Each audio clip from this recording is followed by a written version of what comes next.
าสบายดีพี่น้องเนาะมื้อนี้ก็อยู่กับบ่คนชนบทคือเก่าพี่น้องมื้อนี้ก็อยู่กับบรรยากาศฝนตกคือเก่าเนาะบ่คนก็อยู่เพื่อนคือเก่าไปใส่บ่ได้เนาะฝนตกพี่น้องเนาะมื้อนี้ก็เลยสิถ่ายคลิปให้พ่อแม่พี่น้องได้รับชมเนาะบรรยากาศฝนตกพี่น้องเอ้ยเบิ่งโอ้ท้องฟ้าแจ่มใสอยู่แต่ว่าฝนตกเนาะ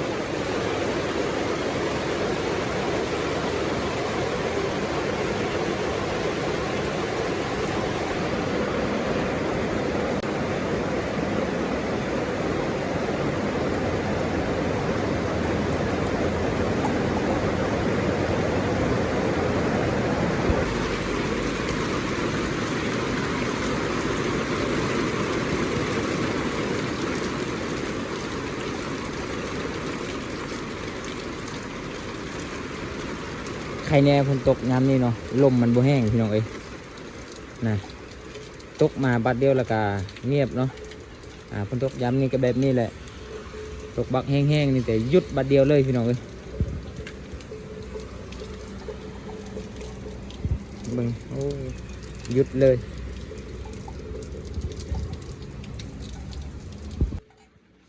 พี่น้องฝนตกเอิ้นแหละเบิ่งนี่หยุดบัดเดียวเลยฝนก็หยุดบัดเดียวเลยพอดีเปียกเนาะพอดีเปียกหญ้าเปียกดินเนาะมาอะไรใหญ่หางบางคนก็หิวเขาคือเก่ามาเบิ้งว่าสิมียังกินโอ้ตอนนี้ก็ประมาณ11 โมงพี่น้องเอ้ยมียังโอ้แกงปลาคอเนาะแกงปลาคอน้อยพี่น้องมากินข้าวนำกันแบบนี้รู้สึกหิวข้าวเลย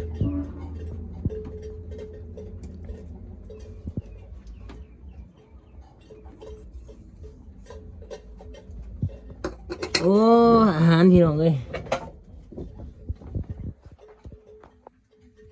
บ่ได้ไปหากินเดี๋ยวนี้เนาะอยู่แต่เฮือนเพราะว่าไปเรียกเนาะไปขุดหน้าพี่น้องเลยนี่อาหารนี่ก็แม่นอาหารบกคำเอามาให้เนาะปลาคอตัวหนึ่งปลาคอหน่อยก็แบ่งกันกินพี่น้องเอ้ยเอาจงให้ลูกเนี่ยกินเมดกับเด็กน้อยบ่มียังกิน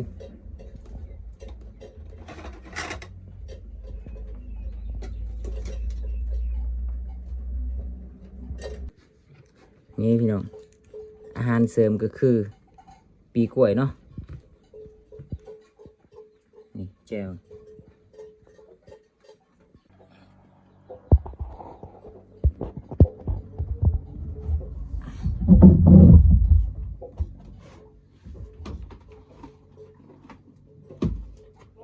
เอ้ยเข้าว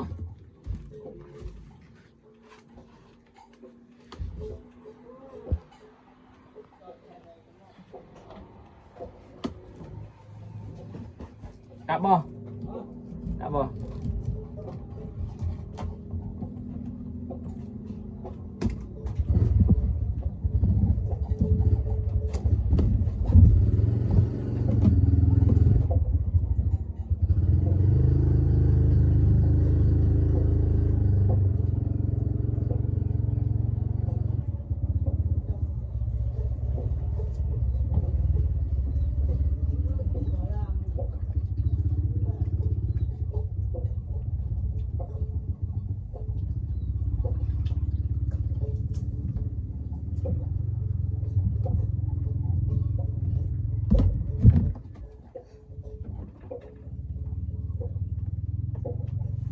พี่น้องตัวนี้บางคนก็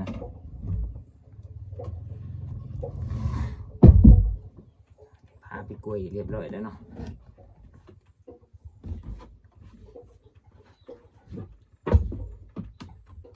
พี่น้องมากินข้าวน้ำกันพี่น้องเลยนี่อาหารก็คือเห็นแหละ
เริ่มพี่น้องอาหารแซ่บอยู่เลยสุดยอดร้ายพี่น้องใครกว่าบ่มียังกินเนาะช่วงบ่มีอาหารนี่คือว่าแซ่บสุดยอดแล้วนี่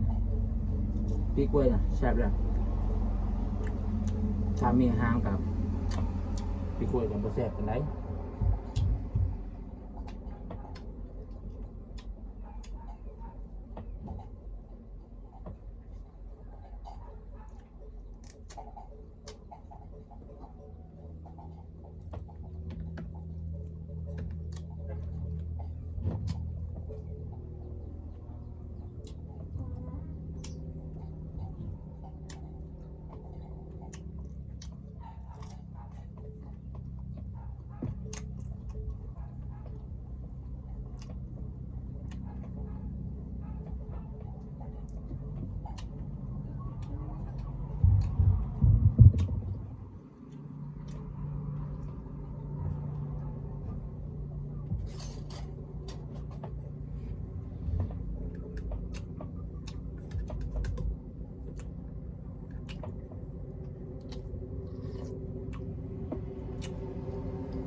มื้อวานนี้ก็ไปขุดนาพี่น้องเอ้ยไปขุดเอาเนาะเพราะว่ามันรกแห้งแล้วก็มันลมลดลงบ่ได้นะก็เลยไปขุดเอาเมื่อยก็เลยบ่มีเวลาไปหากินเนาะ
ฝนตกคราวเดียวจะซื้อพี่น้องเลยบ่ฮอด15 นาทีซั่น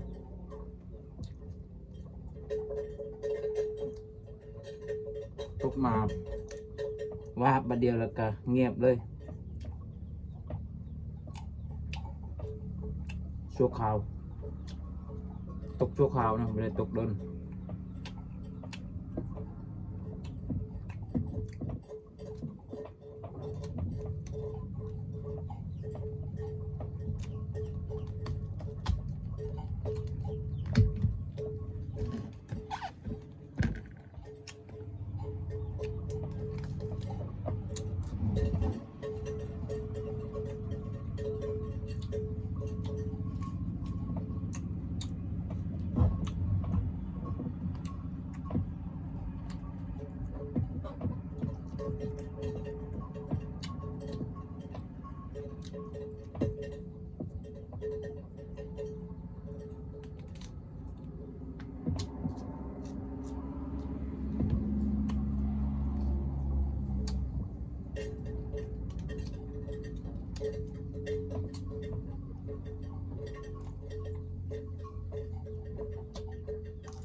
ยังพี่ก็ติดปากเนาะ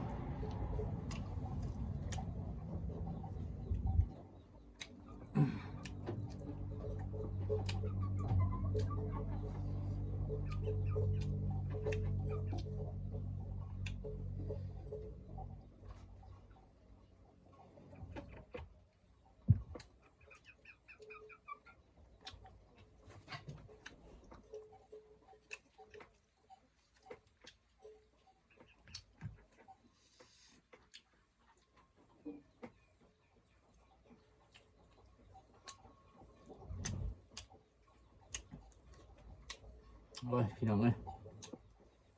อาหารแบบนี้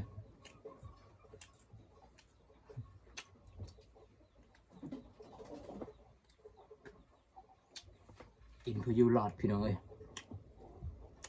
ถ้าให้มีเงินก่อนเนาะจังซื้ออาหารแซ่บๆมากินเนาะซื้อเครื่องในพี่น้องตอนนี้รู้สึกจะกินเครื่องในงัวเนาะถ้าให้มีเงินก่อนจะมีซื้อมากินเนาะเห็ดเวียกไม่เมื่อยนี่ต้องการอาหารเลยพี่น้อง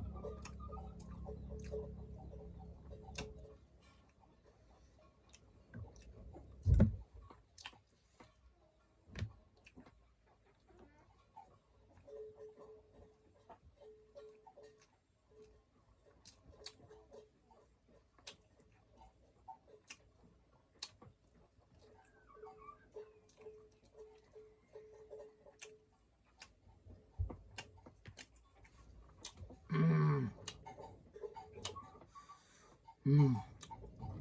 ำเร็จไปขาบหนึ่ง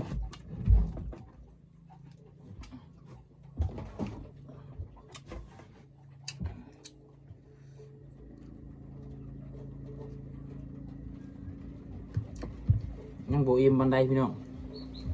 แต่ก็พออยู่ได้เนาะผมมีอาหารโอ้กินพอให้อิ่ม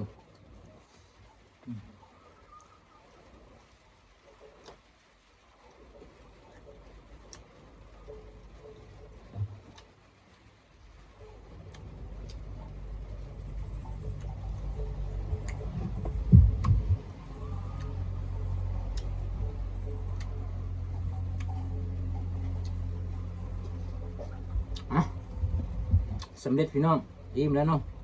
อิ่มหน่อยหนึ่งโอ้ยว่าได้หน่อยหนึ่งเลยนี่อิ่มพักแน่แล้วนี่โอเคคลิปนี้ก็บ่มีหยังหลายมีแต่สมิแหละพี่น้องเอ้ยเบิ่งอันนี้ก็พ้นสิตกอีกแล้วมันมืดมาอีกแล้วนะตกก็ตกบ่ด้นเนาะยามนี้เนาะสัวข้าววาบประเดี๋ยวแล้วก็เรียบร้อย